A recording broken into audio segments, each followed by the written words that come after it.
Today we're going to cover the Bear 2 squat. Connor's going to get into his start position here. Now, a few really important notes. When it comes to this movement, I don't care how good you are at it, how many times you've done it, get it on video.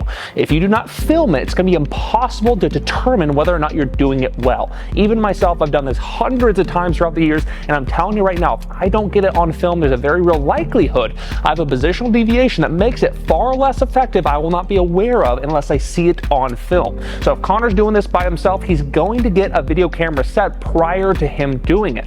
That's first. Second, he's going to go ahead and go through his positional checklist prior to starting this. So his hips is a true bear position. His hips are above his head. His knees in a position like this. You'll notice he's pushing through the floor, shoulder girdle stabilized. He has a nice brace. He's fully braced prior to him starting this. Now from here, he is good to actually begin. Connor's going to take baby steps with his hands as he's coming back here, very, very small, trying to experience minimal hip shift. He's going to continue coming back nice and slow, and you'll notice his hips at this point begin to actually drop, and he gets more and more upright. You'll also notice he went to his fingertips. That's a really important note to allow him to maintain good position. From here, deep squat position, stands all the way up, takes a break if need be. A lot of people get very out of breath doing this, myself included. He's gonna squat back down and slowly hinge back to that start position where he can walk back out. Hips get higher and higher, and the main point that we're making here is no deviations in this lumbopelvic region. That's the most important part of this.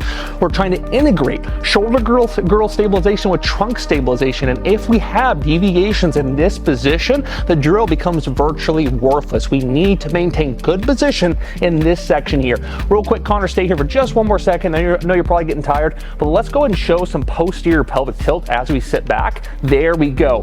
We see this constantly. The second we have this happen, that's an issue. We need to restart, set a nice brace prior to starting, and then go back through this to where we're making sure there's no dumping of the pelvis or anything of this nature. Anterior pelvic tilt, posterior pelvic tilt, shoulders going into true protraction or retraction, things like this are deviations we don't want to see to our position. Give it a shot.